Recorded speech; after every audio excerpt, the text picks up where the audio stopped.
그날 저는 아무것도 몰랐습니다. 현장 일이 취소됐을 때도, 평소보다 일찍 집으로 향할 때도, 골목 앞에 처음 보는 차 한 대가 세워져 있을 때도, 그냥 오늘은 좀 쉬어야겠다. 그 생각 하나뿐이었습니다. 그런데 현관문을 열었을 때 저는 그만 굳어버렸습니다. 낯선 남자 구두, 우리 집 소파, 그리고 제 아내. 가슴이 무너지는 데는 1초도 걸리지 않았습니다. 그날 밤 저는 장모님께 전화를 걸었습니다. 사위가 이런 전화를 걸어왔는데 장모님은 뭐라고 하셨을까요?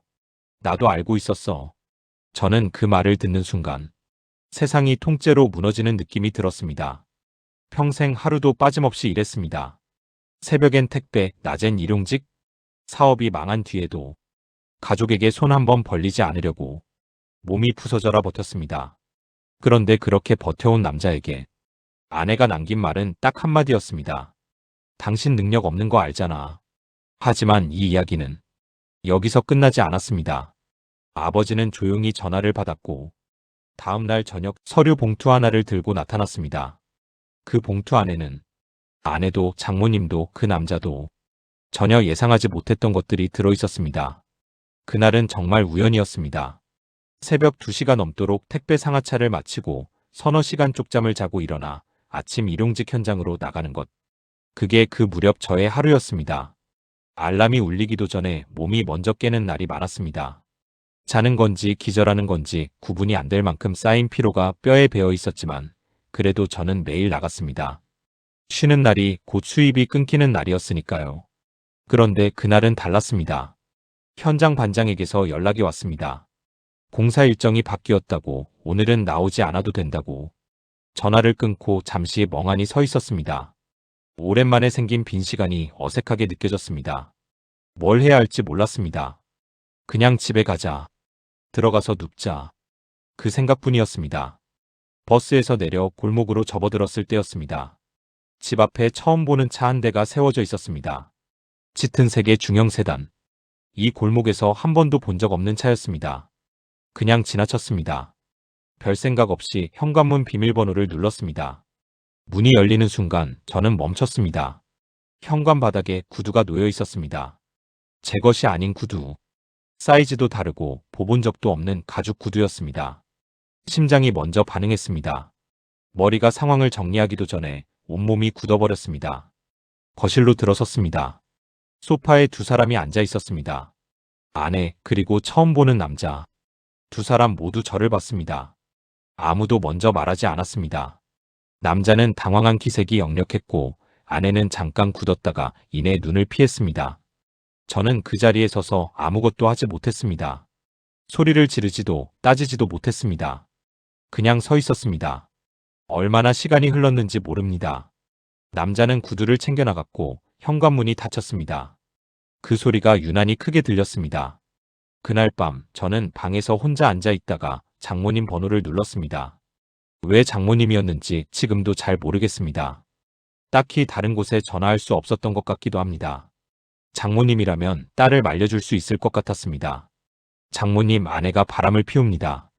수화기 너머로 짧은 침묵이 흘렀습니다. 저는 그 침묵을 놀람으로 받아들였습니다.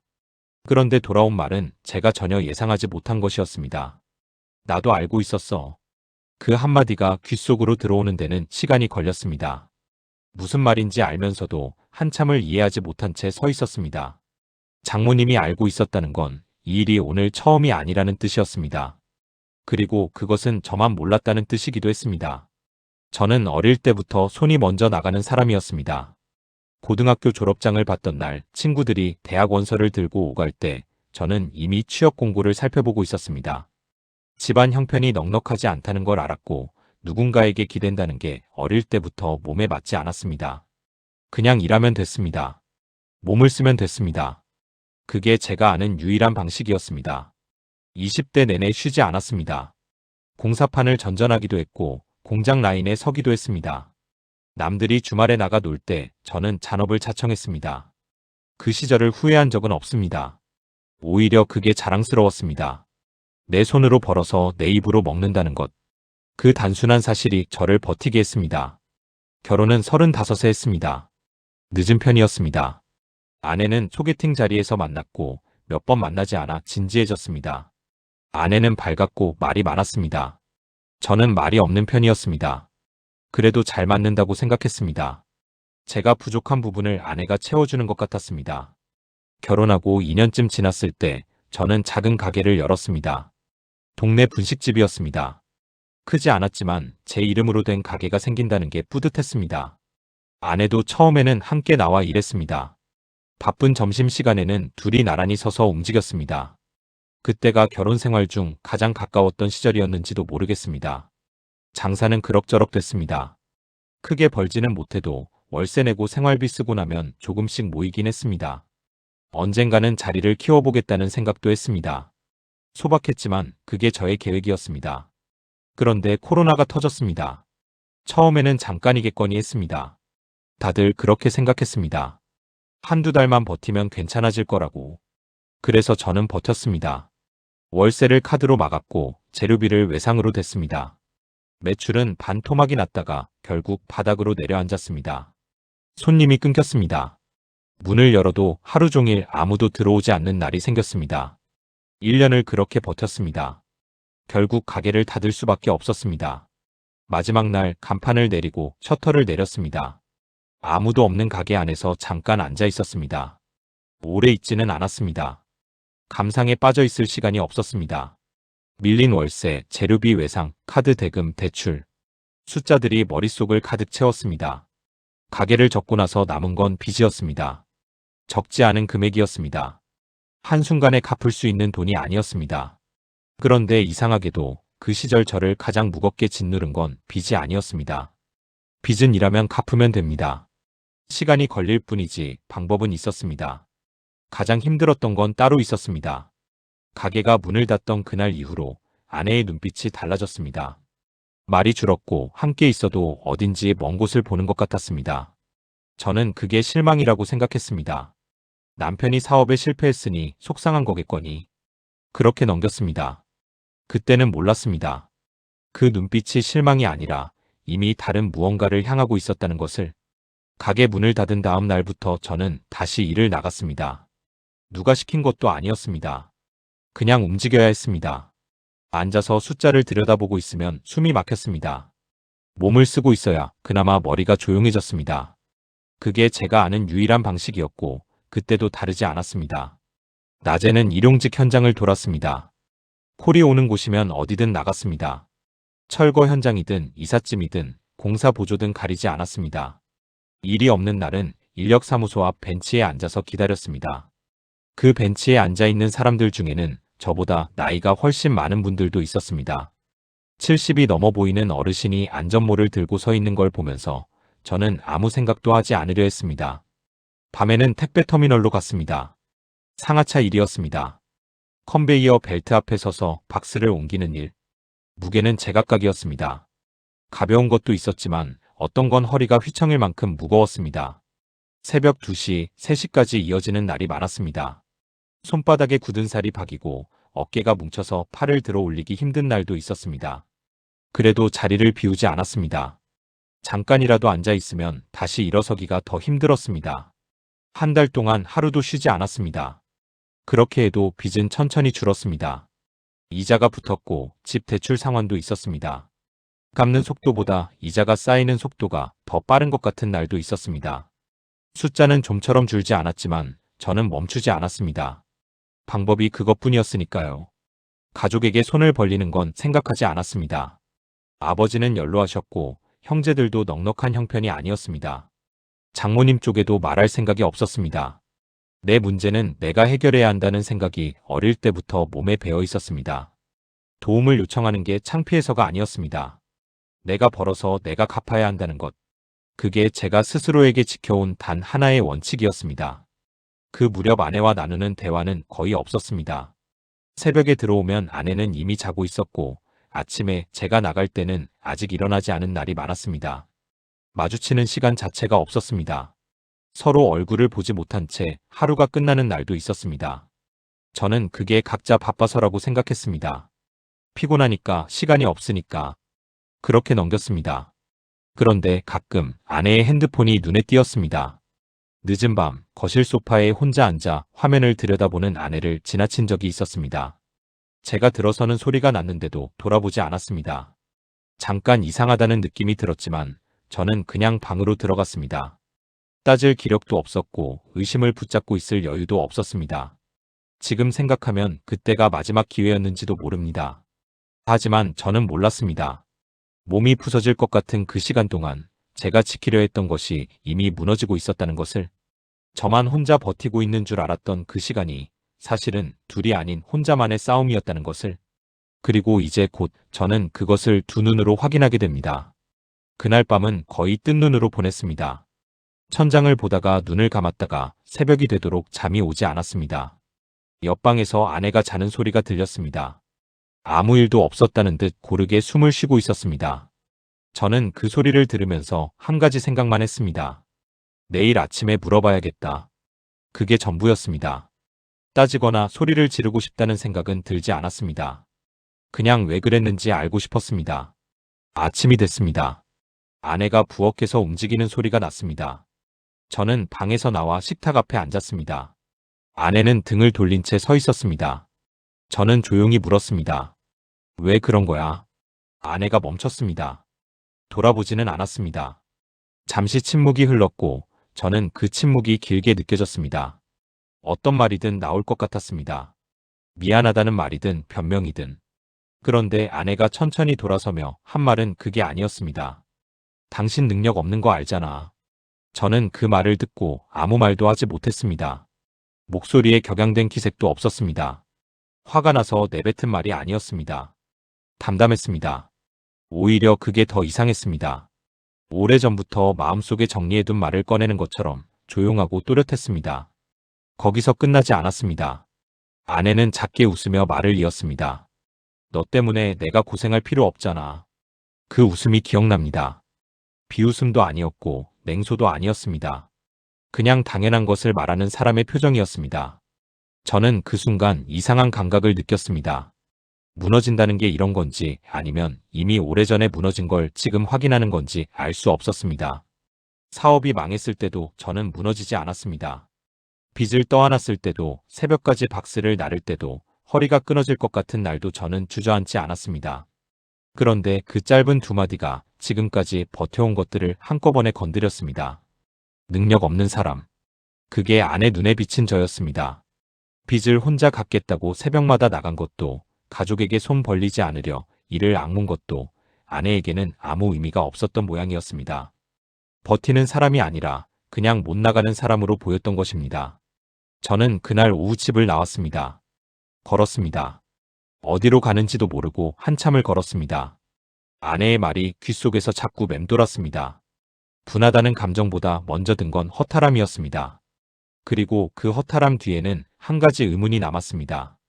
장모님은 알고 있었다고 했습니다. 그렇다면 장모님은 왜 아무 말도 하지 않은 것일까?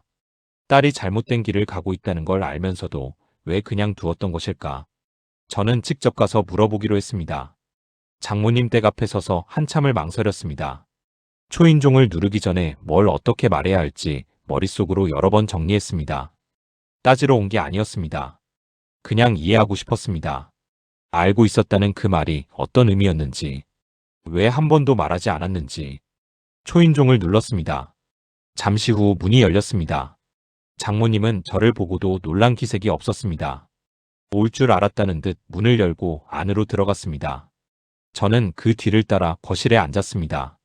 장모님은 차를 내오거나 말을 먼저 꺼내지 않았습니다. 그냥 맞은편 소파에 앉아 저를 바라봤습니다. 저는 물었습니다. 왜 말리지 않으셨어요? 장모님은 잠깐 저를 보더니 표정 하나 바뀌지 않은 채 말했습니다. 너 능력 없는 건 사실이잖아. 그 말이 나오는데 망설임이 없었습니다. 아내의 말과 똑같았습니다. 목소리도 어조도 담담한 정도도 모녀가 이미 오래전에 같은 결론에 이른 사람들처럼 들렸습니다. 저는 할 말을 잃었습니다. 장모님은 거기서 멈추지 않았습니다. 너 때문에 우리 딸이 힘들 필요는 없잖아. 그리고 조금 더 나직한 목소리로 덧붙였습니다. 우리 딸도 편하게 살 권리가 있어. 저는 그 말을 들으면서 이상하게도 화가 나지 않았습니다. 서럽지도 않았습니다. 그냥 조용해졌습니다. 머릿속이 텅 비는 것 같았습니다. 오히려 그게 더 무거웠습니다. 소리를 지를 수 있었다면, 눈물이라도 났다면 차라리 나았을지도 모릅니다. 그런데 아무것도 나오지 않았습니다. 편하게 살 권리. 그 말이 한동안 귓속에 맴돌았습니다. 저도 모르게 지난 몇 년이 스쳐 지나갔습니다. 새벽에 터미널로 나가던 날들, 인력사무소 벤치에서 콜을 기다리던 아침들, 허리가 끊어질 것 같은데도 자리를 비우지 않았던 밤들. 그게 다 능력 없는 사람의 발버둥으로 보였던 모양이었습니다. 장모님 눈에도 아내 눈에도. 저는 잠시 장모님을 바라봤습니다. 더 할 말이 없었습니다. 이해를 구하러 왔는데 이해받을 여지가 처음부터 없었다는 걸 그제야 알았습니다. 이미 결론이 나 있는 자리였습니다. 저는 천천히 일어섰습니다. 장모님은 붙잡지 않았습니다. 배웅도 하지 않았습니다. 문을 닫고 나오는데 발이 무거웠습니다. 계단을 내려오면서 저는 처음으로 이 결혼이 끝났다는 것을 실감했습니다. 아내의 말을 들었을 때도, 장모님이 알고 있었다는 말을 들었을 때도 아니었습니다. 바로 이 순간이었습니다. 편하게 살 권리. 그 말 하나가 모든 것을 정리해버렸습니다. 걸어가면서 저는 아버지에게 전화를 걸었습니다. 무슨 말을 하려고 걸었는지 몰랐습니다. 그냥 목소리가 듣고 싶었습니다. 수화기 너머로 아버지의 낮고 조용한 목소리가 들렸습니다. 저는 짧게 지금 있었던 일을 말했습니다. 아버지는 끊지 않고 끝까지 들었습니다. 그리고 한참 만에 말했습니다. 내일 저녁에 사람 좀 보자. 저는 무슨 뜻인지 바로 묻지 않았습니다. 아버지의 목소리에 평소와 다른 무언가가 있었습니다. 조용했지만 그 조용함 안에 단단한 것이 들어있었습니다. 저는 그냥 알겠다고 했습니다. 전화를 끊고 나서 한 가지가 마음에 걸렸습니다. 아버지가 말했습니다. 사람을 보자고. 그런데 아버지는 그게 누구인지 아직 말하지 않았습니다. 아버지를 찾아간 건 그날 저녁이었습니다. 아버지는 오래된 빌라 2층에 혼자 살고 계셨습니다. 어머니가 돌아가신 뒤로 10년 가까이 혼자였습니다. 작은 방에 짐도 많지 않았습니다. 텔레비전 하나, 밥솥 하나, 낡은 소파 하나. 그게 아버지의 전부였습니다.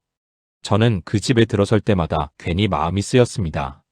자식된 도리로 더 해드리지 못했다는 생각이 늘 있었습니다. 아버지는 제가 들어서자 말없이 밥상을 내왔습니다. 앉으라고 했습니다. 저는 앉아서 숟가락을 들었지만 잘 넘어가지 않았습니다. 아버지는 묵묵히 드셨습니다. 밥상 앞에서는 아무 말도 하지 않는 분이었습니다. 저도 따라서 조용히 있었습니다. 그 침묵이 불편하지 않았습니다. 어릴 때부터 그런 분이었습니다. 말보다 밥을 먼저 챙기는 사람. 밥상을 물리고 나서야 아버지가 입을 열었습니다. 장모 만나고 왔다고? 저는 짧게 대답했습니다. 아버지는 한동안 말이 없었습니다. 창밖을 보는 것도 아니고 저를 보는 것도 아닌 채로 그냥 앉아 계셨습니다. 저는 그 얼굴을 보면서 아버지가 무슨 생각을 하는지 알 수 없었습니다. 화가 난 것 같지도 않았고 슬퍼 보이지도 않았습니다. 그냥 무언가를 천천히 정리하는 사람의 얼굴이었습니다. 그리고 아버지가 말했습니다. 내일 저녁에 다 같이 보자. 저는 다 같이라는 말에 잠깐 멈췄습니다. 아버지는 이어서 조용히 말했습니다. 장모도 부르고 아내도 오라고 해라. 저는 고개를 끄덕였습니다. 무슨 말을 하려는 건지 물어보지 않았습니다. 아버지가 이런 자리를 만들자고 했을 때는 그냥 따르는 게 맞다는 걸 오래전부터 알고 있었습니다. 그런데 아버지가 잠시 후 한마디를 더 했습니다. 그리고 저는 아버지를 봤습니다. 그 남자도 데리고 와라. 순간 집안이 조용해졌습니다. 저는 그 말의 무게를 가늠하느라 한동안 아무 말도 하지 못했습니다. 그 남자를 부른다는 건 그냥 가족끼리 이야기를 나누는 자리가 아니라는 뜻이었습니다. 아버지는 이미 무언가를 알고 있거나 아니면 알아낸 것이 있다는 뜻이었습니다. 저는 집으로 돌아와 아내에게 말했습니다. 내일 저녁에 아버지가 보자고 한다. 아내는 표정 없이 듣고 있었습니다. 저는 이어서 말했습니다. 그 사람도 같이 오라고 하셨어. 그 순간이었습니다. 아내의 얼굴이 굳었습니다. 눈이 잠깐 흔들렸습니다. 평소에 쉽게 흔들리는 사람이 아니었는데 그 한마디에 뭔가가 균열을 일으킨 것 같았습니다. 저는 더 말하지 않았습니다. 아내도 아무 말을 하지 않았습니다.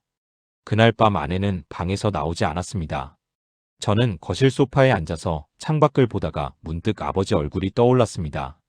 그 조용하고 단단한 표정. 오래전부터 혼자 무언가를 준비해온 사람의 얼굴. 아버지는 내일 저녁 무엇을 꺼내려는 것일까? 어떤 서류를 들고 오실지, 어떤 말을 하실지. 저는 알 수 없었습니다. 다만 한 가지만은 분명했습니다. 내일 저녁 그 자리는 아버지가 처음부터 끝까지 준비해온 자리라는 것. 그리고 아버지는 한 번도 준비 없이 나선 분이 아니었습니다. 다음 날 저녁 6시, 거실에 4사람이 앉았습니다. 저 아내, 장모님, 그리고 그 남자. 아버지는 아직 소파에 앉지 않았습니다. 부엌 쪽에서 천천히 물을 따르고 계셨습니다. 아무도 먼저 말하지 않았습니다. 그 남자는 어디를 봐야 할지 모르는 듯 시선을 내리깔고 있었고, 장모님은 팔짱을 낀 채 창 쪽을 보고 있었습니다. 아내는 무릎 위에 손을 올려놓고 앉아 있었습니다. 표정은 읽히지 않았습니다. 아버지가 천천히 거실로 들어왔습니다. 소파에 앉지 않고 테이블 앞에 섰습니다. 그리고 들고 온 서류 봉투를 천천히 내려놓았습니다. 봉투는 두툼했습니다. 아버지는 봉투를 열기 전에 잠깐 자리를 한번 둘러봤습니다. 서두르는 기색이 전혀 없었습니다. 오히려 그 느린 움직임이 방 안의 공기를 더 무겁게 만들었습니다. 아버지가 첫 번째 서류를 꺼냈습니다. 집 대출. 짧게 말했습니다. 그리고 서류를 테이블 위에 올려놓으며 말을 이었습니다. 오늘 다 갚았다. 아내의 눈이 순간 흔들렸습니다. 장모님도 손이 잠깐 멈췄습니다. 빚이 사라졌다는 것. 그것이 무엇을 의미하는지 두 사람 모두 빠르게 계산하는 눈치였습니다. 남편이 무능하다는 이유가 하나 사라졌습니다. 버팀목으로 삼아온 논리가 흔들렸습니다. 그런데 아버지는 거기서 멈추지 않았습니다. 봉투에서 다음 서류를 꺼냈습니다. 그리고 시선을 그 남자에게 고정했습니다. 남자는 아버지의 눈을 마주치지 못했습니다. 너. 아버지의 목소리는 낮았습니다. 높이지 않아도 충분히 방 안을 채웠습니다. 한두 번이 아니더만. 남자의 얼굴이 창백해졌습니다. 아버지는 서류를 펼치며 말을 이었습니다. 유부녀를 만난 것이 이번이 처음이 아니었습니다. 이미 신고가 들어온 전력이 있었습니다. 아버지는 그것을 숫자로, 날짜로, 문서로 꺼내놓았습니다. 그리고 거기서 한 장을 더 넘겼습니다. 사기 전과도 있고. 방 안 공기가 얼어붙었습니다. 장모님이 처음으로 고개를 돌려 그 남자를 봤습니다. 아내도 굳은 얼굴로 남자를 바라봤습니다. 편하게 살 권리를 위해 선택한 남자가 어떤 사람인지 그 자리에서 처음 알게 된 것인지도 몰랐습니다. 아니면 알면서도 외면했던 것인지. 아버지는 그 두 사람의 표정을 굳이 확인하지 않았습니다. 마지막 서류를 꺼내며 말했습니다. 이진명이. 짧은 침묵이 흘렀습니다. 오늘부터 내 아들 이름입니다. 그 말이 끝나는 순간 아내가 무언가를 말하려다 입을 다물었습니다. 장모님은 팔짱을 풀었습니다. 그 남자는 시선을 바닥에 고정한 채 움직이지 않았습니다. 아버지는 봉투를 정리하고 조용히 장모님을 바라봤습니다. 우리 아들이 능력 없는 게 아닙니다. 목소리가 흔들리지 않았습니다. 화를 내는 것도 아니었고 호소하는 것도 아니었습니다. 그냥 사실을 말하는 사람의 목소리였습니다. 그냥 가족에게 손 안 벌리려고 버틴 겁니다. 장모님은 아무 말도 하지 않았습니다. 아내도 마찬가지였습니다. 조금 전까지 당연한 것을 말하듯 입을 열었던 두 사람이 그 자리에서는 아무것도 꺼내지 못했습니다. 저는 천천히 자리에서 일어섰습니다. 아내를 봤습니다. 아내는 저를 마주 보지 않았습니다. 이혼합시다. 그 말이 생각보다 담담하게 나왔습니다. 떨리지도 않았고 울컥하지도 않았습니다. 오래 품어온 말이 드디어 제자리를 찾아간 것 같았습니다. 그날 밤 모든 것이 끝났습니다. 그 남자는 말없이 나갔고 장모님은 아무 말도 하지 못한 채 자리를 떴습니다. 아내는 한참을 앉아 있다가 방으로 들어갔습니다. 아버지와 저는 빈 거실에 나란히 앉아 있었습니다. 아버지는 아무 말도 하지 않았습니다. 저도 하지 않았습니다. 창밖에는 바람도 없었습니다. 저는 그날 밤 한 가지를 깨달았습니다. 사람을 무너뜨리는 건 가난이 아니었습니다. 빚도 아니었고 실패도 아니었습니다. 새벽마다 몸을 일으켜 세울 수 있었던 건 그래도 지켜야 할 것이 있다고 믿었기 때문이었습니다. 그런데 그 믿음을 가장 먼저 버린 건 제가 지키려 했던 사람들이었습니다. 사람을 무너뜨리는 건 결국 사람의 본성이었습니다. 그리고 그것을 끝낸 것도 사람이었습니다. 아버지가 들고 온 서류 봉투 하나가 그 어떤 말보다 단단하게 그날 밤을 마무리했습니다. 여기까지가 오늘의 이야기였습니다. 새벽마다 몸을 일으켜 세우면서도 가족에게 손 한 번 벌리지 않았던 남자. 그 버팀이 무능으로 읽혔던 시간들. 그리고 마지막에 아무 말 없이 서류 봉투 하나를 들고 나타난 아버지. 살다 보면 가장 깊은 상처는 가장 가까운 곳에서 옵니다. 그래도 우리는 또 살아갑니다. 그게 인생이라는 걸 여러분은 이미 알고 계실 겁니다. 오늘 이 이야기가 마음에 남으셨다면 아래 좋아요 한번 눌러주십시오. 작은 손길 한 번이 이 채널을 이어가는 큰 힘이 됩니다. 그리고 아직 구독하지 않으신 분들 지금 바로 구독 버튼 눌러주시면 다음 이야기도 놓치지 않고 만나보실 수 있습니다. 다음 이야기에서 다시 뵙겠습니다.